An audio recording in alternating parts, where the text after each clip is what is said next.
Привет! In today's video I will teach y'all how to beat the Reaper. This is the first boss of hard mode, which is a short way of saying that you got the deep ladder down from defeating the pirate captain. And this boss is extremely hard, but guess what? I will teach y'all how to get the best loadout, and when I mean the best, it's because this loadout can beat almost all of the hard mode bosses with ease. And all you need is what I call the Trinity of items. And yeah, all these carry hard mode, so let's check it out. Alright, so first of all, you may notice that my world is completely different, and that's because I had to delete the old one because it was broken. So I had to redo all of the Elder's quests, which granted me these items. You can get the Runed Heart by defeating the Runebound Chieftain, and the Guardian Heart by defeating the Swamp Guardian. And if you don't have them yet, just defeat them again. So we use both hearts, and we get an extra 100 health. Very useful.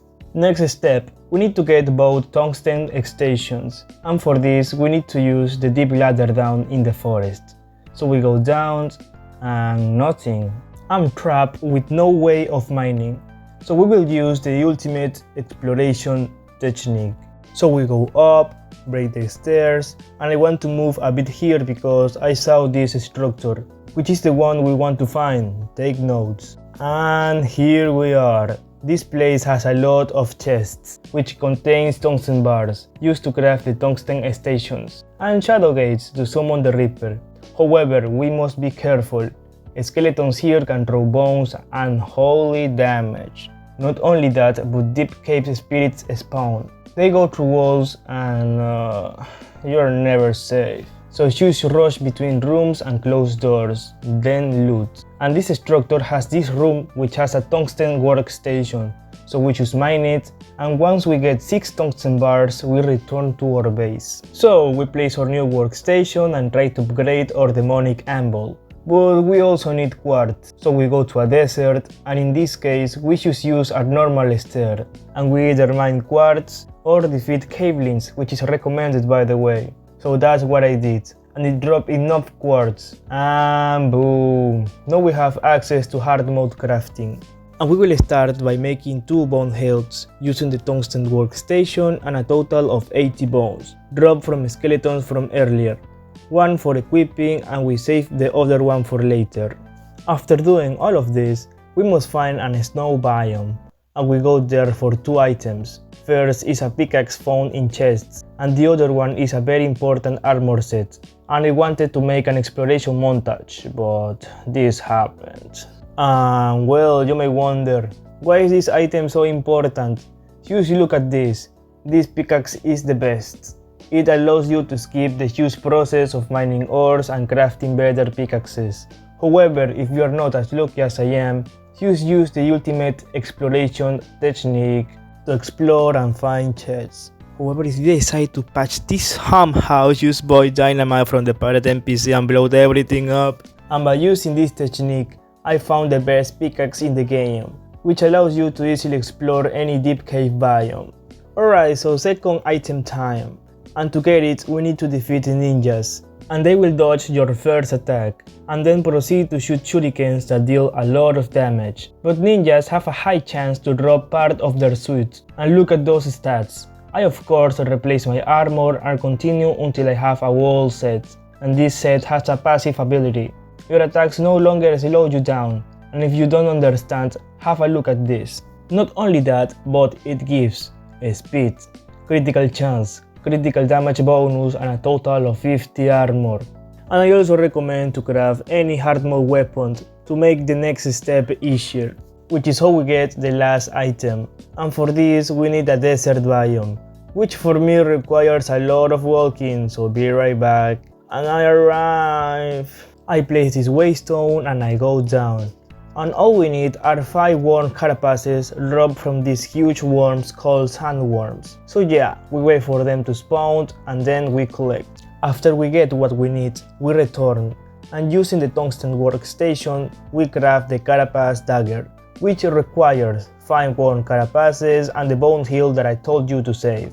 The carapace dagger has the ability to home to enemies, and it shoots really fast. Combined with the ninja armor, it allows you to hold click and deal tons of damage, while being able to dodge attacks easily. And with that, we just got one of the best, if not the best loadout for hard mode. Congrats! So I go down, don't forget your shadow gates, and using this structure as a base, we make an arena.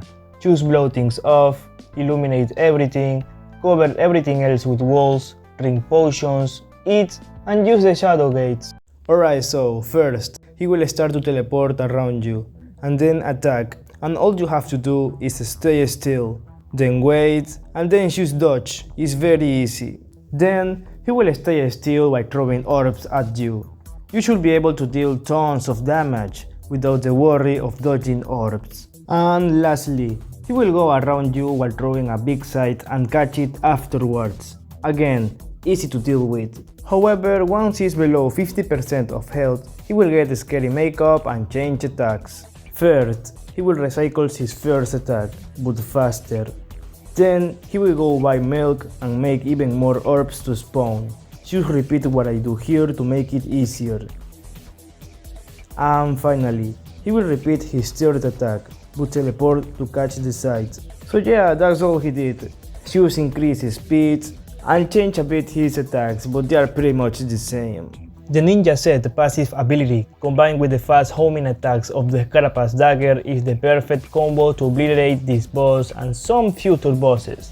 Enjoy!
And congratulations!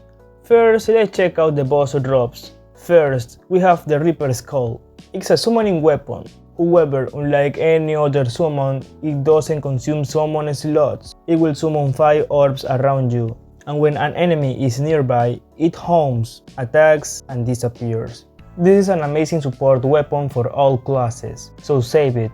Second, we have the Shadow Beam. This is a major weapon, and when used, it fires a beam, and it bows on surfaces. This weapon is meant for a large group of enemies, which is handy for mages. Third, we have the Death Reaper. This is a ranged weapon, and it's basically a minigun. It starts slow, but increases fire rate very fast. Combine this weapon with void bullets and it can shred pretty much any enemy, bosses included. And the last one, we have the Reaper Sight. It is a melee weapon, and it fires a sight that goes through walls and deals good damage. This weapon is meant for crowd control and small spaces such as caves. And you might think that these godly weapons outclass or current loadouts, but no. The Reaper weapons are meant for crowd control, while this loadout is meant for single target damage and mobility. which is important for bosses. So now you have crowd control weapons. Congrats. Anyways, the Elder's Quest will grant us a hoverboard, and it will replace our steel boat. But why? Just look at this. You can float on land, water and lava. It's very fast, but hard to turn around. It has a dash ability, which will improve our movement speed. Very useful. And that's it. Now you have the best loadout, best single and crowd control damage, best mobility and destroy the first boss. In my next video I will teach y'all how to beat the Cryo Queen, and I will teach y'all how to get even stronger potions and more stuff, so check it out. Like and subscribe. Adios.